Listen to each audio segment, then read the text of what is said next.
Good morning, Las Vegas! And everyone else in the world. Sick and tired here. It is currently 8:41 a.m. and we are sitting at a very comfortable 84 degrees. Although it's gonna get pretty warm this weekend, so don't forget your sunscreen, everybody. So we are going to be visiting Reddit today. Oh, my hair, it's a little bit funky. We are going to be visiting Reddit today, and I stumbled across a new subreddit called TwoHotTakes, and I kind of liked what I saw. Oh gosh, I put too much ice in, it's a little watered down. All right, 2HotTakes, woo! Let's see how hot these takes are. I want these to make me snarl. I want these to make me go, I want these to curl my toes, and not in a good way. Grab your cocktails, ladies. A part lead 5090. Should I be concerned about my boyfriend and girl best friend? My 19 female boyfriend, 19 male, has a group of friends from college consisting of 2 boys and 1 girl. Let's call her Sam.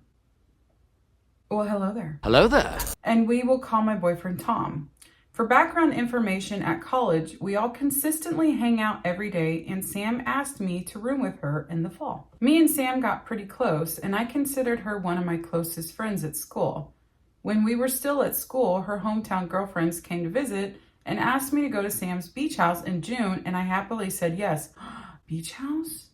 I want a beach house. I'm with Sam. Why can't I have a beach house? Weeks prior to the trip, I had no invitation, but my boyfriend mentioned to me that he was going.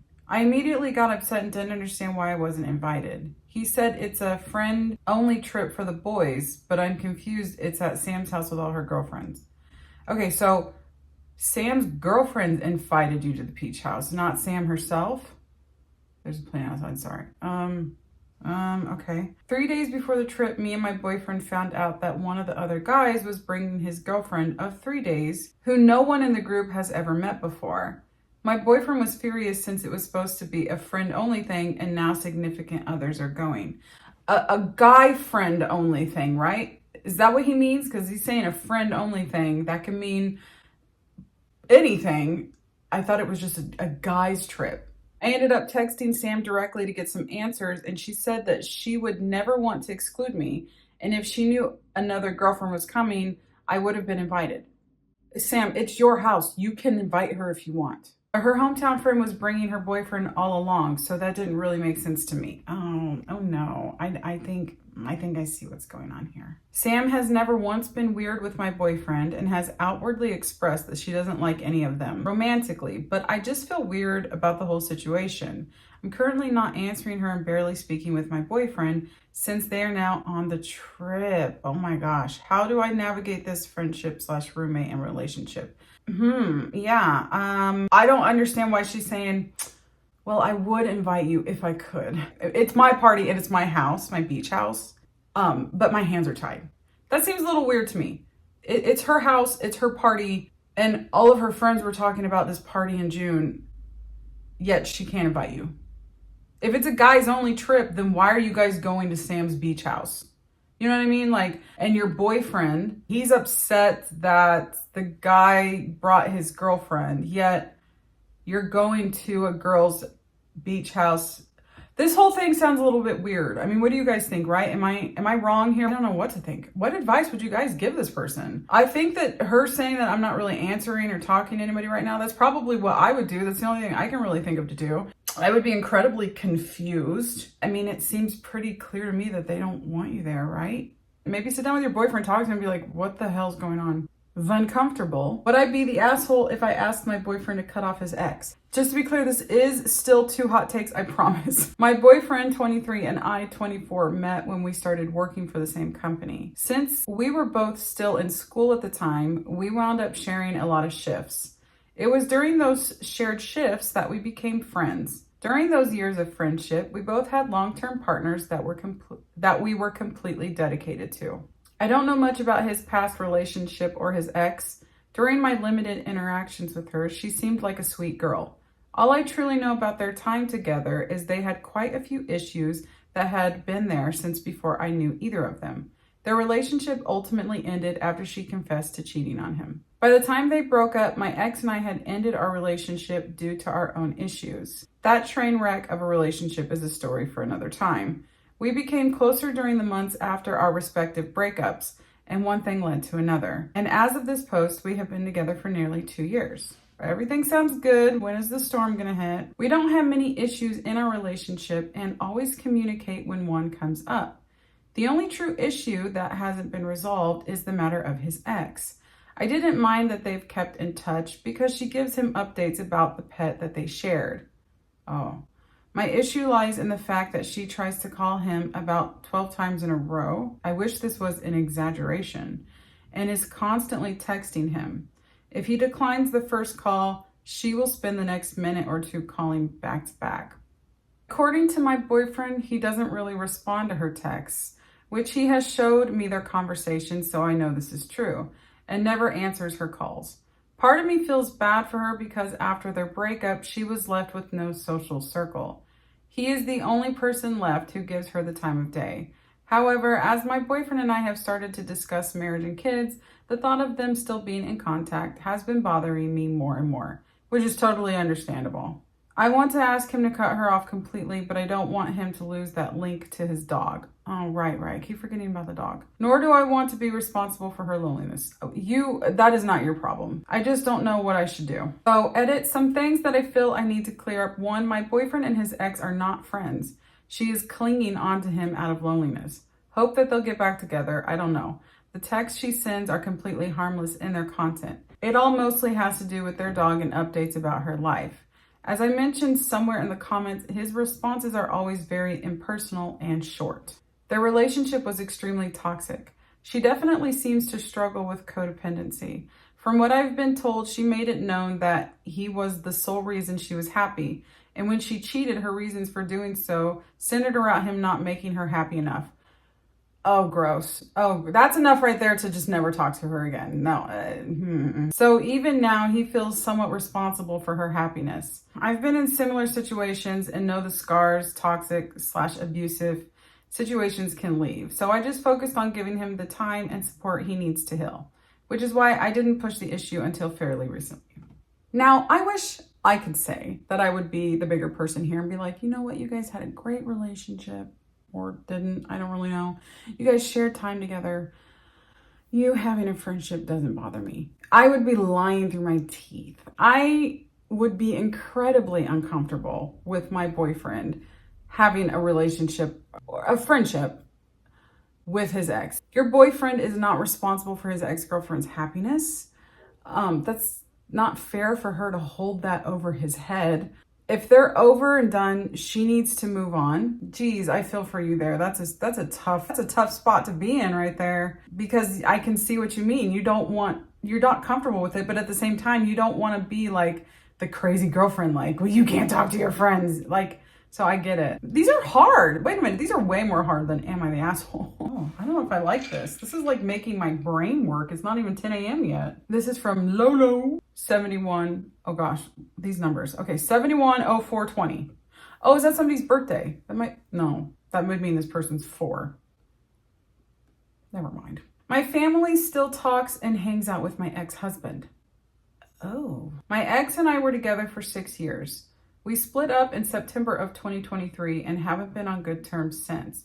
He cheated on me with my best friend. Oh, cheaters, My family knows what happened, but yet they still talk almost every day and even bought him a plane ticket to go visit my parents. I voiced to them about how I think it's weird that they still interact with him. My sister came up to visit this week and she went and hung out with him and then spent the night at his house last night? What the fuck is going on? I'm seriously thinking about cutting ties with my family because it's like they just don't care about how I feel. I'm at a loss and need some second opinions. We have no children together and my sister's currently engaged to somebody else. Ew, gross. Gross. He cheated on you and your family still wants to hang out with him and even is having sleepovers? Oh, gross. You're thinking about, cutting off I would absolutely be like, look, you guys have obviously chose him. You can have him. I would totally cut off everybody. That is weird. Are y'all shocked I am? Because I'm flabbergasted. Altruistic Cod 4318. There's a lot of would I be the assholes here. Would I be the asshole for giving my husband's dream vacation to my sister? Oh no, wait, what? My husband has dreamed of visiting the pyramids in Egypt for years. Oh, me too. And for his 50th birthday this year, I booked our family his dream vacation. He is the most wonderful husband and father, and I was so excited to be able to finally bring him there. Oh God, it's all gonna come crashing down. However, about a month ago, he was in a serious car accident on his way to work and went into a coma. Oh no, that is not where I saw this going. The vacation is in less than a month now, and his doctors are saying he will most likely not wake up. Oh my gosh. Oh my God. No, this is devastating. Yes, I am obviously devastated about losing the love of my life and have been leaning on my sister, who has also been wanting to go to the pyramids. With the vacation coming up and my husband's condition not improving, I mentioned to my kids, 17, 20, and 22, that I will probably be giving the tickets and reservations to my sister and her family instead. They're now very mad at me and saying I'm betraying my husband. I understand this is a horrible time for all of us, and I've done my best to support them and be there for them as their dad is in the hospital. I also understand that they were very excited about this trip, but it's now very unlikely we'll be able to go with my husband, and I absolutely can't go on a trip without him. I don't see the point in wasting the entire trip, and might as well let my sister have an amazing experience. Would I be an asshole if I let my sister's family go on the trip instead of my family? No, I don't think so. And honestly, I'm kind of taken aback that your kids are like, you can't, why? Okay, wait a minute. This has me feeling a lot of things. First of all, I am so sorry about your husband. That is devastating. And I hope to God that he wakes up from it. I think the last thing in the world I would be thinking of if my husband was in a coma and the possibility of him not waking up is our vacation. That is the last thing that would be on my mind. The only thing I would be thinking of is, please God, let my husband wake up. Are your kids upset that you're giving the tickets away because they feel like it's, you're giving up on your husband, which I could understand them feeling that way, which I don't think you are, but I can get it. I mean, I get it. That would be almost like you being like, if you gave the tickets away, you're saying, yeah, your father's gone, and they could just be having a really hard time processing that. Or are they upset you're giving the tickets away because they want to go? I don't think you would be the asshole if you gave the trip away. And again, I'm really sorry, and I hope that your husband wakes up. I hope all the best for you. Haunting age 14. Am I the asshole? Why are there so many? I thought this was 2 hot takes. Am I the asshole for replacing my engagement ring before we are married? My wonderful partner, 32 male, proposed to me, 29 female, a year ago. Our wedding is at the end of this year. When we both knew proposal was on the horizon, I asked if we should talk about the kind of ring I wanted. He was clear, though, that he wanted to pick it himself. So the proposal was as much as a surprise as possible and only wanted to know the stone shape. How can your proposal be a surprise if you already know it's coming? I was hesitant but agreed to leave it up to him. He proposes and the proposal itself is perfect. However, I was a bit dismayed that the ring is not my dream ring. I definitely don't hate it, but it's not what I was envisioning. I have tried to fall in love with it since last year, but it's not happening. I asked my jeweler if parts of my existing ring can be used for a new ring, but they admitted that it's set in a way where that wouldn't make much sense, and I'd rather just keep it and use it as a travel ring or turn it into earrings. I brought it up with my fiance and asked if he would be hurt if I went out and bought myself an actual dream ring. He said he just wants me to like my ring, so to go ahead and do it, but I can't help feeling like an asshole because who upgrades their ring before they're even married? Especially when he framed it as a gift he picked out for me. Am I the asshole for going ahead and getting a new ring? Help. I don't think so. This is kind of weird to me because you already knew the proposal was coming and you asked if you could pick out your ring and he basically was like, no. Your wedding ring is so personal to you and it is something that you're hopefully going to be wearing for the rest of your life. So it should be something that you absolutely love. So I'm just going to close it out by saying, I don't think you'd be the asshole. I know it's a gift that he picked for you, but again, like I said, it is something that's very personal to you. You're going to be the one wearing it forever. I don't think you would be the asshole for getting a new ring. Maybe I'm an asshole because I got a new ring. You're an asshole! So that is all I have for you from Reddit's subreddit 2HotTakes. I hope you guys have a wonderful rest of your day. Thank you so much for watching. I hope that your magic is strong. I hope your symptoms are low, and I will see you next time. Bye.